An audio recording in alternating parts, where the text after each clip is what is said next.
Good morning. It is 9 a.m. on Saturday, March 21st. I'm Tyler Nicole. Thank you for joining us on WSAV News 3 Today weekend.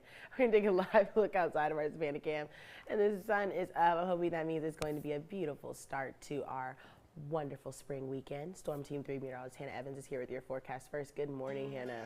Good morning, Tyler. We're already warming up a lot this morning. Just an hour ago, or let's say 2 hours ago, we were in the upper 40s. Now we're close to the mid to upper 50s, 58 degrees in Savannah, 60 degrees already in Richmond Hill, and 61 degrees on Hilton Head. That's because we do have a setup happening that happens a lot in the summer. We have high pressure in our Gulf. That aids in southwesterly winds coming in, blowing in some warmer air from the Gulf. So it is going to be a beautiful day out there today. About 10 degrees warmer than yesterday. We'll reach the mid 70s by lunchtime. Low to mid 80s today for that high temperature. Perfect to spend some time outside. And now that it is spring, perfect for any spring cleaning, yard sales as we reach 85 degrees in Savannah and Pembroke, 83 degrees in Beaufort and Sylvania. We'll continue to warm into tomorrow and Monday. That is ahead of our next cold front that just brings a few spotty showers and thunderstorms Monday night into Tuesday, and it will cool us back down closer to average for the middle of the week. I will talk a little bit more about this in just a few minutes. Tyler. Thanks, Hannah. New this morning, a brush fire that started yesterday evening at last check has grown to now more than 40 acres.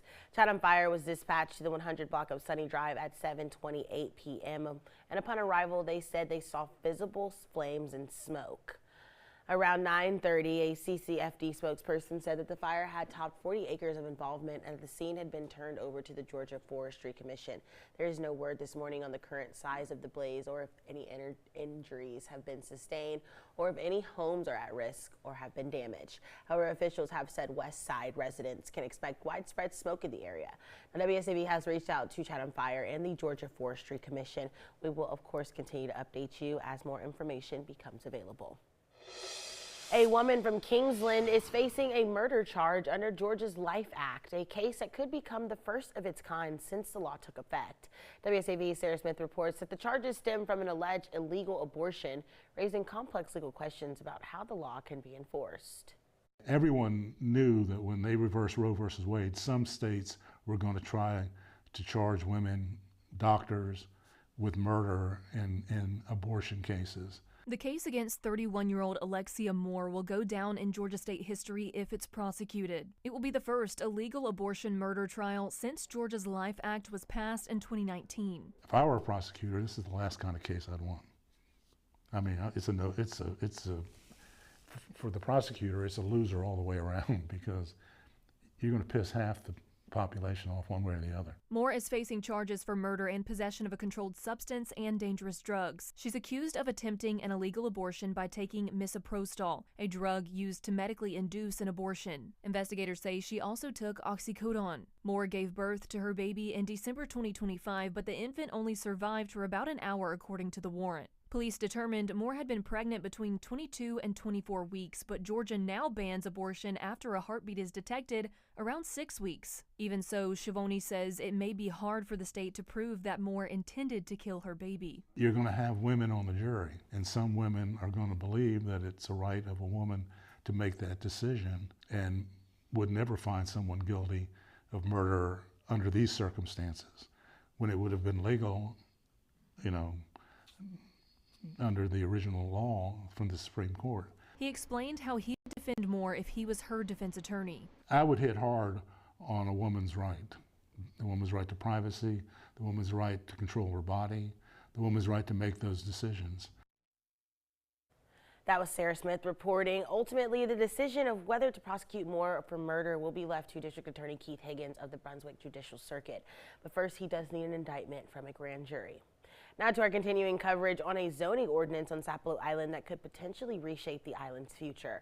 It's been 3 long years of court battles for people on Sapelo Island who are fighting an increased square footage zoning ordinance that allows for homes to be double the previous allotted size.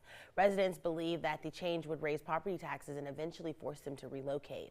Well, now they're one step closer to having an answer on what the new ordinance requirements for homes will be. We set up a series of listening sessions because we wanted to hear what the descendants and landowners and the community at large, what they wanted to see in a new zoning. So we're planning on doing is taking all of those thoughts, all of those emails, all of those words that were spoken, doing the listening sessions, and sit down and look at them, and then present a proposal that the citizens can look at and evaluate. And then there'll be a series of meetings, public hearings, so that they can give us input on that proposal.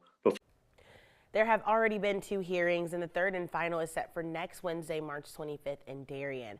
After the final public hearing, a new proposal will be drafted and presented in a few weeks. Residents will then have a chance to voice their concerns before the official ordinance is voted on and put in place.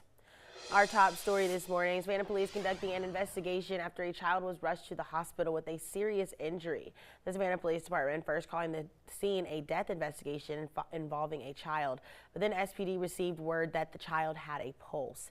At the 300 block of East Anderson Street, officers were seen putting up crime scene tape around and inside of a home.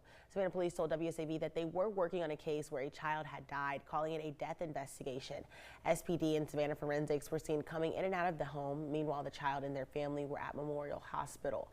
SPD was then notified that the child had a pulse and that the age of the child and the nature of the injury is currently unknown at this time. Now, there are no details yet about what led up to the child being rushed to the hospital, but we will, of course, continue to update you as more information becomes available.